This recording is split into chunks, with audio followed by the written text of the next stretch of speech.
안녕하세요. 지리산 유기농 밥상입니다. 남구는 오늘도 송이버섯 농장에 왔습니다. 여기 다발 방패버섯 이제 말라서 망가지고 있습니다. 시간이 지나면 망가지죠, 버섯은. 여기 농장에 산에 그 간수 라인을 점검을 하고 있는데, 이게 그 1년에 딱 한 철만 쓰다 보니까요, 사용할 때가 되면은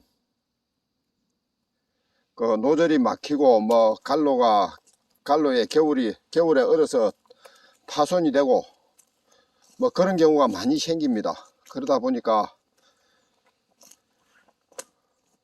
점검할 게 상당히 많아집니다. 그리고 이 점검하는 것도 산을 오르내리면서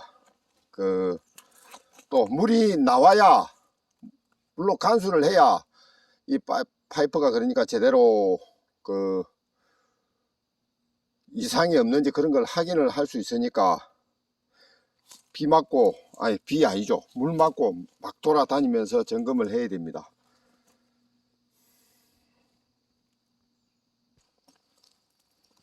여기 자연 노지에서 이 온도를 관리한다는 게 진짜 어렵다는 게 실감을 합니다. 우리가 올해 선상강수대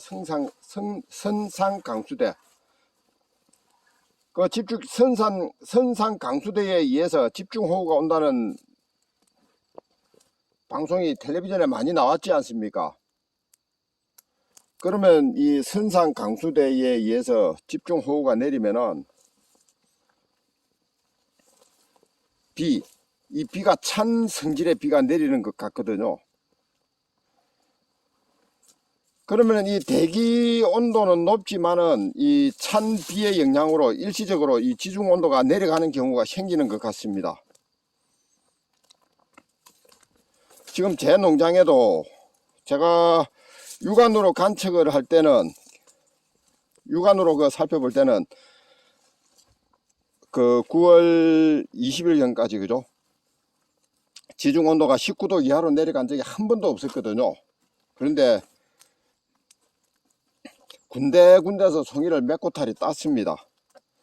그러면은 결국 그 송이가 난 곳에는 그 집중호우의 영향으로 지중 온도가 19도 이하로 내려가 가지고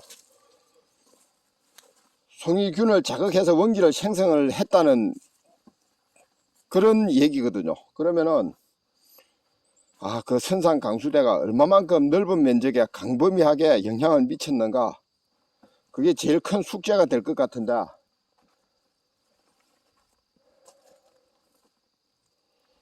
제 생각은 그렇죠. 제 생각은 이제 이리 가끔 하나씩 나는 송이가 별로 기분이 좋은 거는 아닙니다.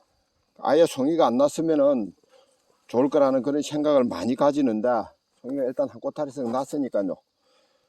그러면은 이제 이 선상 강수대에 의해서 내리는 찬비의 영향으로 이 산에 얼마만큼 넓은 면적에 지중 온도를 19도 이하로 내렸느냐, 그게 이제 최고 숙제가 될 것 같은데,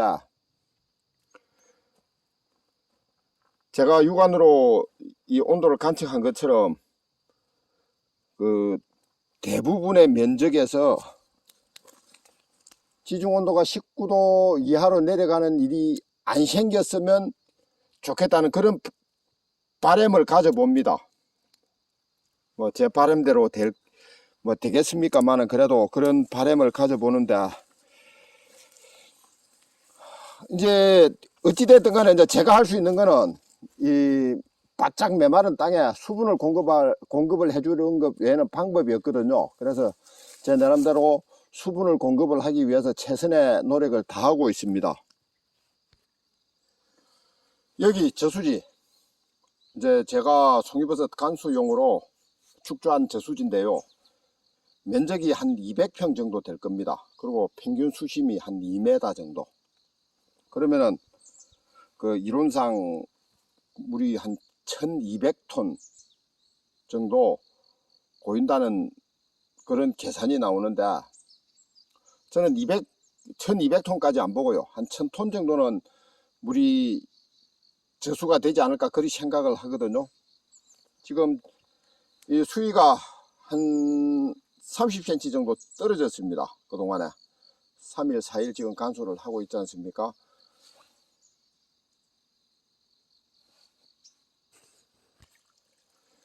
여기가 그 저수지 위에 있는 보조 집수정입니다. 물이 졸졸 흘러내리잖아요. 여기 이제 작은 계곡이 작은 게 2개가 있죠. 이게 송이버섯산 한복판에 있습니다.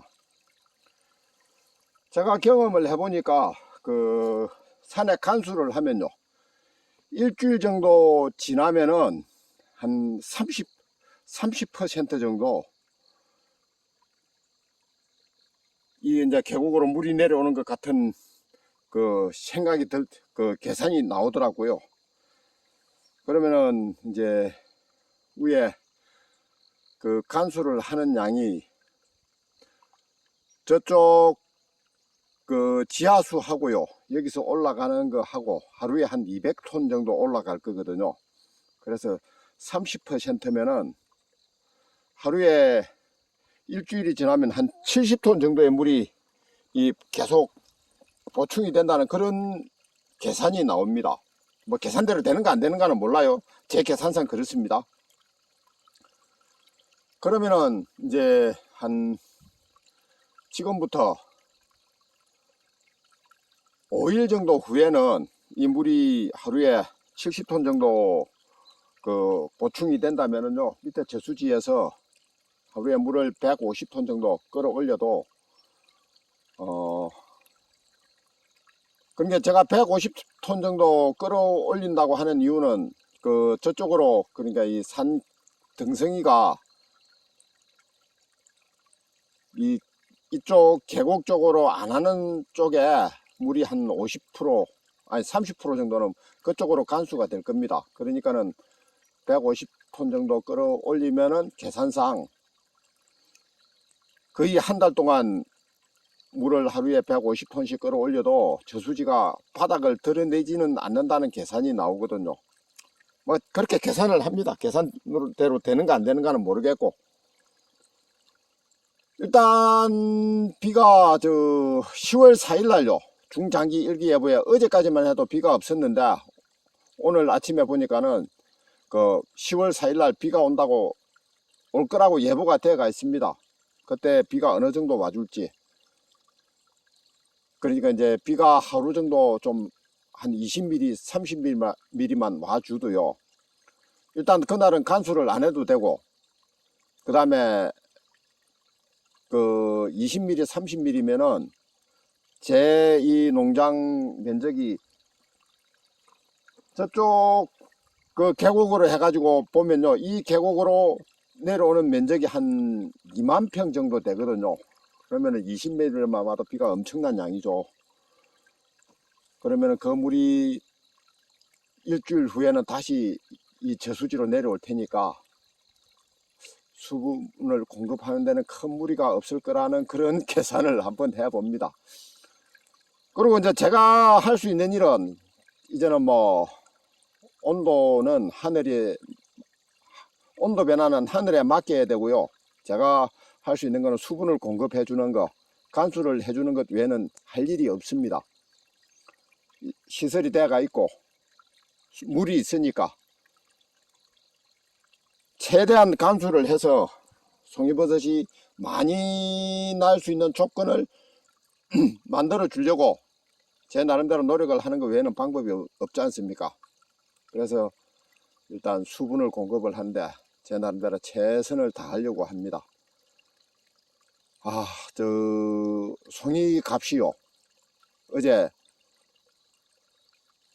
수매가가 그 뭡니까, 혼합품, 진짜 버섯이 피 가지고 뭐 그 부패하기 직전에 그 버섯이 20만 원이 넘어갔거든요. 그러니까 계산품, 등회품은 30만 원이 넘어갔습니다. 1등품은 60만 원이 넘고요. 사실은 이 송이버섯을 생산을 하다 보면 등회가 제일 많이 따지거든요. 그러면 계산 등회가 가격이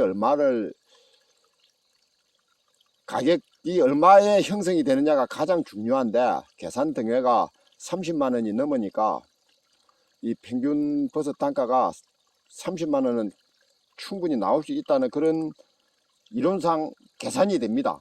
그러면은 버섯 100kg만 따도 3천만 원이잖아요. 그렇게 될 수 있으면 얼마나 좋을까, 그런 생각을 해봅니다. 뭐 제 나름대로 이 송이산을 관찰해 본 결과 뭐 약간의 변수는 있고 그렇습니다만은, 그래도 좋은 결과가 있을 거라는 그런 기대도 하기에 이제 일주일 정도 기다려 보겠습니다. 일주일 후에는 송이버섯이 어느 정도 날 건지 아마 반쯤은 결정이 날 겁니다. 예, 감사합니다.